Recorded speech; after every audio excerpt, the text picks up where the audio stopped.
Einen wundervollen guten Tag zusammen, willkommen zurück. Heute wollen wir ganz kurz uns anschauen, wie ihr Befehle im Inneren eines Containers ausführen könnt. Warum ist das nützlich? Naja, sagen wir einfach mal so, wenn ihr dann irgendwann mal Logs habt innerhalb eures Containers, auf die ihr anders nicht zugreifen könnt, weil das ganze System ist natürlich isoliert, dann müsst ihr auch irgendwie eine Möglichkeit haben, an diese Logs ranzukommen. Zum Beispiel irgendwelche Dateien überprüfen, vielleicht Fehlernachrichten lesen und so weiter und so fort. Und ja, dazu braucht man natürlich Zugriff auf die Box. Also sprich auf den Container. Das bedeutet, das, was wir heute machen, relativ essentiell und da fangen wir doch gleich damit an. Das heißt, wir fangen mal wieder an. Wir lassen einen Container laufen und zwar die BusyBox. BusyBox und wir führen einfach nur den Befehl shell aus. Allerdings machen wir jetzt eine Kleinigkeit. Wir fügen hier eine Flag ein, nämlich -it. Das hat wenig mit Stephen King zu tun und auch wenig mit Italien, sondern mehr damit, dass ihr einen interaktiven Modus startet.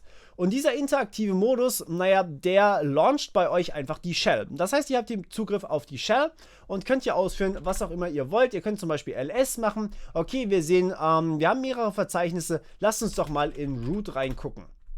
Okay, was haben wir hier? Ist nichts drin, ne?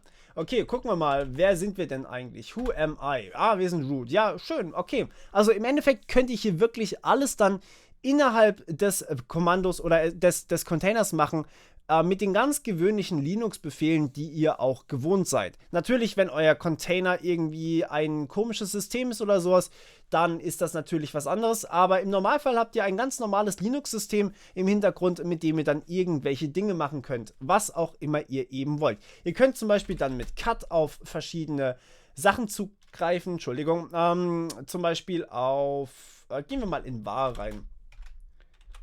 CD war, was haben wir denn hier drin? Gehen wir mal in www, was haben wir hier? Okay, ist nichts drin. Gut, also die BusyBox eignet sich dafür relativ schlecht, weil hier einfach quasi nichts vorhanden ist.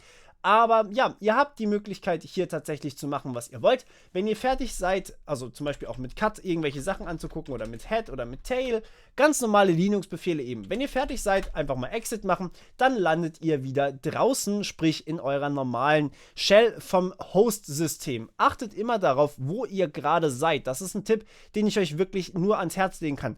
Wenn ihr innerhalb des Containers irgendwas zerstört, ist das nur bedingt schlimm. Ihr könnt den Container aus dem Image einfach wieder bauen. Wenn ihr allerdings dann auf dem Host-System wieder seid und ihr entfernt da aus Versehen euren etc-Ordner oder sowas, weil ihr gerade denkt, das ist ja nur mein Container, ich kann hier machen, was ich möchte, und ihr entfernt den Ordner oder wichtige Ordner von eurem Host-System, dann ist natürlich eher unschön, ne? Deswegen würde ich euch da empfehlen, vorsichtig zu sein.